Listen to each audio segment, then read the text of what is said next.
తెలంగాణ నయాగారగా పిలువబడే బోగతా జలపాతంలో నీరు జోరుగా ప్రవహిస్తోంది. ఎగువ ప్రాంతాల నుంచి వస్తున్న వరదతో ఈ ప్రాంతంలో జలపాతం పరవళ్లు తొక్కుతోంది. ఎత్తైన కొండ మీద నుంచి జోరుగా ప్రవహిస్తున్న నీరు జల సవ్వడితో అడవి తల్లి అందం మరింత పెరిగింది. వాగులు వంకలు కొండ కోనలపై నుంచి జలధార ప్రవహిస్తూ బోగతా జలపాతం వద్ద దాదాపు 50 అడుగుల ఎత్తైన కొండ మీద నుంచి జోరుగా ప్రవహిస్తున్న నీరు జల సవ్వడితో అడవి తల్లి అందం మరింత పెరిగింది.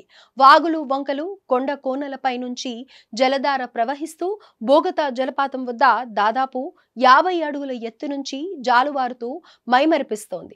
ప్రస్తుతం జలపాతాల వద్ద అత్యంత ప్రమాదకరంగా వరద ఉధృతంగా ప్రవహిస్తుండటంతో లోపలికి ఎవరినీ అనుమతించడం లేదు.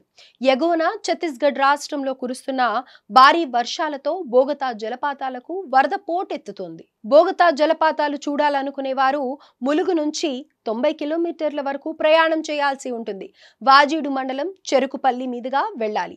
వరంగల్ నుంచి 140 కిలోమీటర్ల దూరం, హైదరాబాద్ నుంచి 281 కిలోమీటర్ల దూరంలో ఉంటుంది. భద్రాచలం నుంచి 125 కిలోమీటర్ల దూరంలో ఉంది. బోగతా జలపాతానికి చూడాలనుకునే వారు రైలు మార్గం ద్వారా వరంగల్ వరకు రావచ్చు. అక్కడి నుంచి రోడ్డు మార్గంలో వెళ్లాల్సి ఉంటుంది.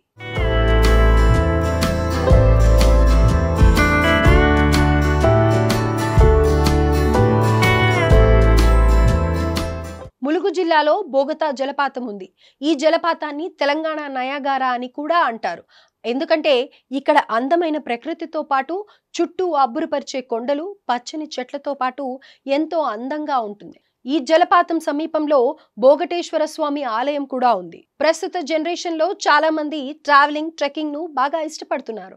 అయితే ఇలా పర్యాటక ప్రదేశాలకు వెళ్లే వారు కొన్ని జాగ్రత్తలు తప్పనిసరిగా తీసుకోవాలి. ఎందుకంటే జలపాతం దగ్గర చుట్టూ అటవీ ప్రాంతంలో సాయం చేయడానికి అందుబాటులో ఎవరూ ఉండరు. మీరు వెళ్లే ప్రాంతం గురించి ముందుగానే అన్ని వివరాలను పూర్తిగా తెలుసుకోండి. ముఖ్యంగా మీరు వెళ్లే ప్రాంతాలకు సమీపంలో హోటల్స్, వాహనాలను బుక్ చేసుకోవాలి. అలాగే సేఫ్టీ యాప్స్ డౌన్లోడ్ చేసుకోవాలి. మీరు వెళ్లే ప్రాంతానికి సంబంధించిన యాప్ ఏదైనా ఉంటే అది మీ ఫోన్లో ఉండేలా చూసుకోవాలి. బోగతా జలపాతం ఉండే కొండలు, వాగులు, కోనల మధ్య చుట్టూ అటవీ ప్రాంతమే కాబట్టి మీ లగేజీ సాధ్యమైనంత తక్కువ ఉండేలా చూసుకోవాలి. ఇలా ఉంటే మీరు ఎక్కువ దూరం జర్నీ చేసేందుకు వీలుగా ఉంటుంది.